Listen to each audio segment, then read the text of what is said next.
Through networking, we heard about a guy in Bozeman who was supposed to be an automotive super collector. Some even called him a hoarder, so we cruised west to see for ourselves.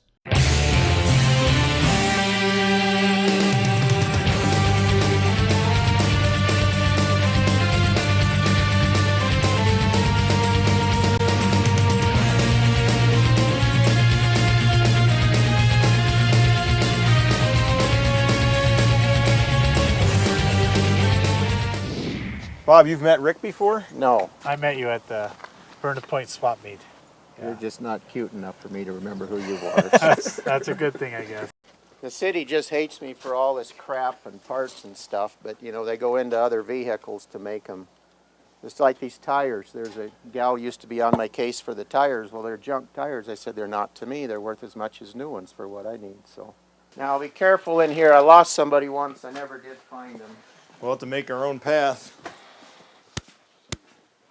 I was totally blown away. I'd never seen somebody who had so much stuff. Walking through Bob's, there was stuff everywhere. I looked up and I saw two 56 Corvette pedal cars. Is that something you consider selling today? Yeah, I probably would. The front one's a whole lot better. You know, it's about a $3,000 piece today. It's not perfect, but it's nicer than most. My dad really wanted one of those pedal cars, but we couldn't make a deal with Bob today. And plus, I don't know how we'd even get it out of there. We'll let him think about it and we'll come back later.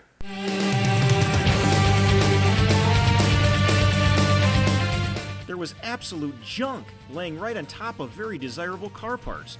Nothing had any rhyme or reason to anyone but Bob himself.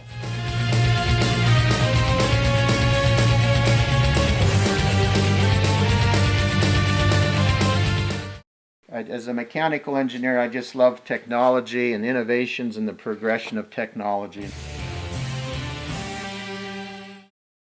It's a tiny oscillating steam engine. To the best of my knowledge, is the world's smallest engine.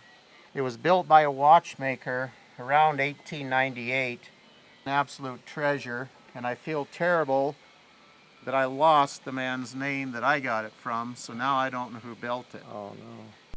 Bob showed us what he said was the world's tiniest engine. He also showed us a huge steam engine, and there was even an airplane engine hanging on the wall. But what I really wanted to know was what was lurking beneath all the junk. This is a 1917 Model T Ford. It's got 1942 license plates on it when I got it. Walt died in '42. My dad said this had to be the last Model T in the whole county that was in use as an automobile. The black 31 Chevy three-window coupe, I worked 2 summers on the ranch to get $595 to buy that car in 1967. Grandma was disappointed I was driving some clunker home. And Grandma never drove the 56 Plymouth, so she gave it to me. So I got my first 2 cars the same day and still have them sitting there side by side. Somebody always had a first car. Maybe it was a hand-me-down, or maybe they bought it with their first dollar. But they always had their first car, and they always liked that first car. Either it was a lemon or a good car. If it was a good car, they might still be searching for one now that they can afford it.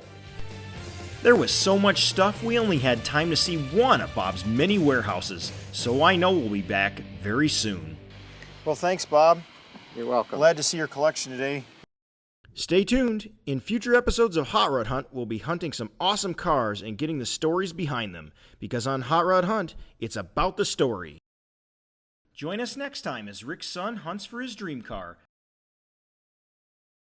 If you dig our show, please like us on Facebook to follow us on the Hot Rod Hunt.